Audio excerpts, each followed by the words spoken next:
Welcome to the Hello Lovely podcast. I'm your host, Christie Williams, and I teach women how to be themselves. As an exclusive life coach for women, I'll teach you how to manage anxiety, make decisions you're confident in, and stop beating yourself up. So let's get started. Hello, lovely.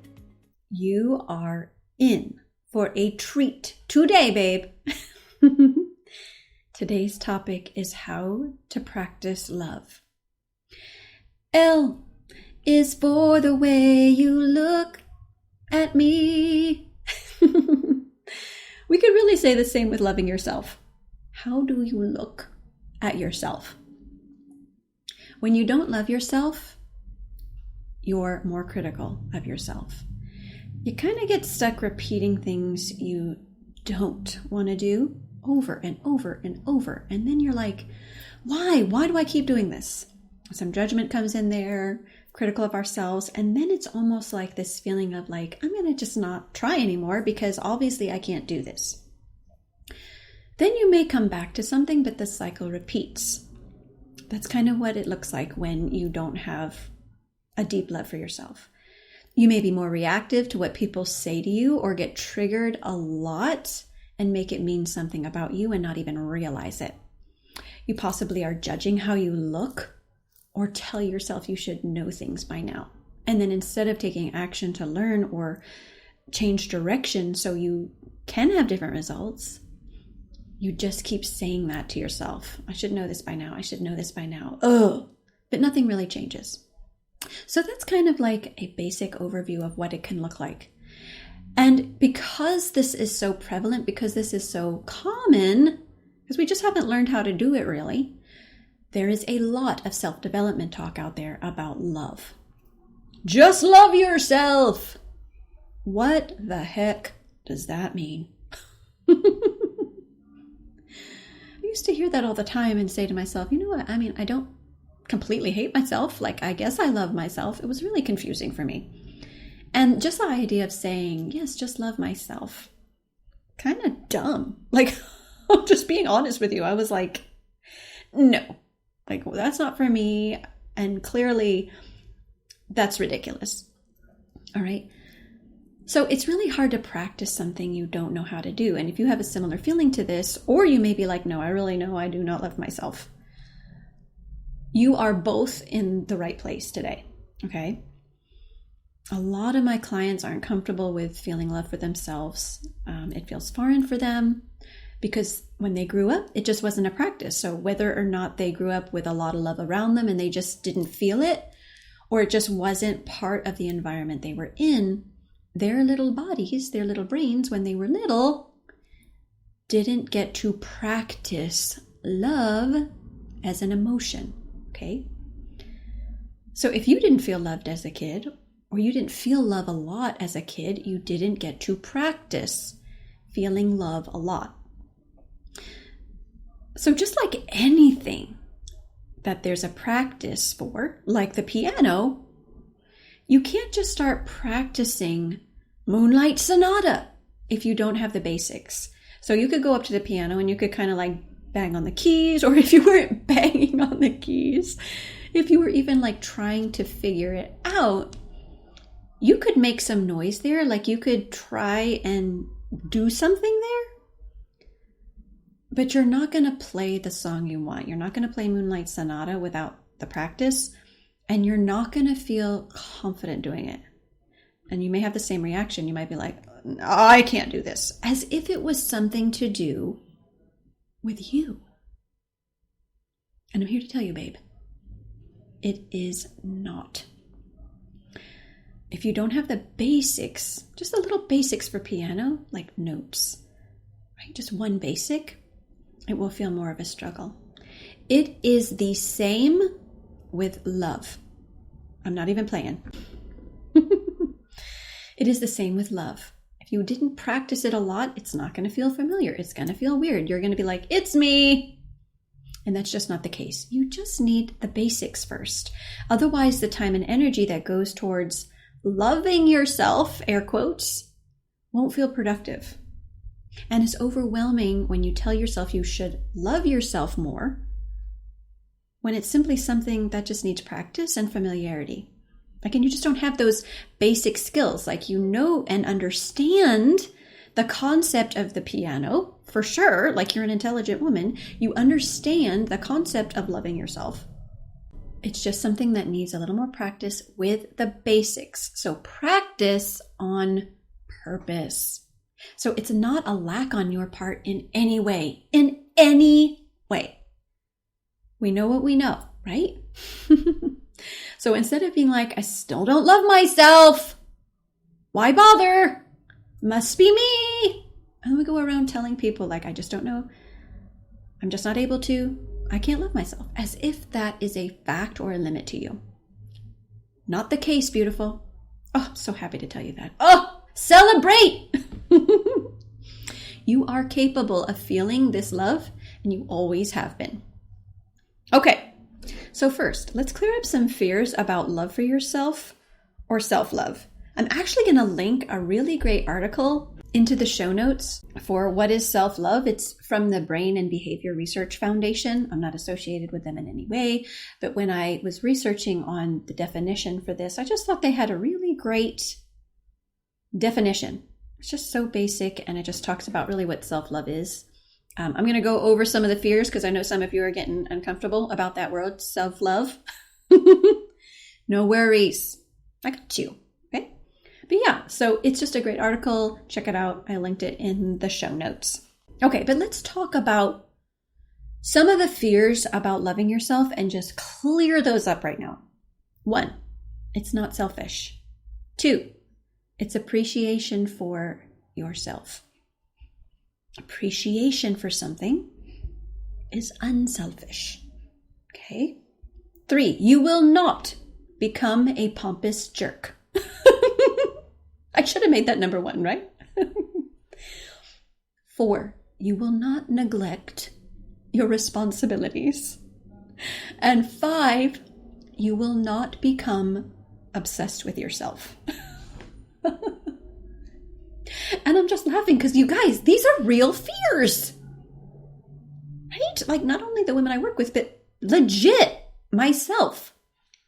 I totally was here and I was like, no one can tell me otherwise. Like, get away from me. But I know, like, as a listener of this podcast, I know who you are. I know how much you love giving and you love people. Okay? So let's just clear those fears out of the way, because what this really is going to do is just strengthen those beautiful qualities about you, okay? Because listen, like, if all those fears were true, that it was selfish and you were going to be a pompous jerk and you would totally like fall off the radar, neglect your responsibilities because all you can do now is love yourself, that would definitely be a problem, okay? And you can understand why women are uncomfortable loving themselves when they think this is something that could happen. Okay? Not gonna happen. Okay? What actually happens is you stop criticizing yourself. You don't pretend to like things when you don't, so you're more authentic. Like, without having that big, huge inner struggle of like, why did I say that? I don't really like that, right? Like, you're just honest with yourself. You live in integrity to what's important. Super amazing. More so even than now, which is amazing. You have less stress and anxiety. Those balance out. You know the difference between having effort and drive and going all in for something and rest. Those become very clear. And when you need one or the other, you specifically, when you identify about yourself that you need to have some effort or drive or rest, you give that to yourself. You honor that that's what you need in that moment, regardless of what other people are doing, because you know yourself that well. Yeah, it's that amazing. Okay. And guess what? These qualities roll over into your other relationships, because the relationship with yourself is a filter for everything else, for every other relationship thing you're doing. So you're less critical of other people, like less in their business. You know, like, just, of course you care about people, but it's different than like in someone's business, right? You're less reactive with other people. So, you can listen to conversations more without feeling like you can't handle it, right? It's the beautiful thing. You don't compromise your standards even if someone else doesn't agree. And you don't have to prove them wrong or explain yourself. Like, there's always an option to stand up for what's important, like when that applies to you. But that's the thing. You'll know the difference. They're so different and they'll be so clear to you because you'll be solid in who you are and what you're doing. So solid. So when it is a time that you want to stand up because something's important and needs to be said, you'll be able to do that. And when it's something that it's just someone doesn't agree and it's really not a time where anything needs to be said, you won't be compelled to have to prove them wrong or explain yourself. You guys, that alone, powerful. Okay, that's real self-love, y'all. Love your neighbor as yourself has more meaning here. I want you to think about that. We love our neighbor as ourself. That's what happens. So to what level are you loving yourself? That's going to show up in your neighbor. And your neighbor is just anybody, like people you love, people you don't know. Just remember, your relationship with yourself is a filter for everything else. So loving your neighbor is more authentic when you have self-love versus trying to love someone but not really giving that to yourself first. It feels harder, and you know what I'm talking about. So back to the piano. You guys, P.S. I love playing the piano. If you start practicing now, like the piano, like if you were to get the basic sheet music, just the very basics, and you start practicing now, you'll be able to learn to play music in no time. And you'll be like, look at me, look at this. So cool. It is the same with love. You were always capable. You weren't a person who can't play the piano. You're not a person who can't love themselves. You just needed the basics to practice. That, my dear friends, is when progress is made. You get all the basics when we work together. And I guide you through the entire process like a piano teacher. You have the ability. No doubt. 100%. And with repeated practice, you won't ask yourself who you are or wonder if you can maintain your results. It'll just be the way you live your life. This is you, and you love yourself. Okay? Okay. All right, so that's our episode for today. So I'm going to tell you how to start these basics. Take 1 minute right now and schedule a consult appointment if this is where you feel stuck. Self-development is great, but if it's not refined specifically to you, it will seem like a dream or for someone else. Let's partner together to actually get you everything you want, starting right now. Go to MissChristieWilliams.com, schedule your consult, and we'll get started. I love you guys so much. Have a beautiful day. Hope you enjoyed the second ingredient in the recipe for the relationship with yourself. Check the last couple episodes if you are not familiar with what I'm saying. I go over all those details and it's linked in the show notes. Next week, we'll be doing the final ingredient, trust. And I'll see you guys then. Hey, lovely, if you want to be more confident on the outside, you have to start on the inside. If you don't take time to create an amazing relationship with yourself, it will show up in every other area of your life. If you feel stuck or don't know how to be yourself, I invite you to work with me one-on-one. Go to MissChristieWilliams.com and sign up for a free call to join my 6-month program.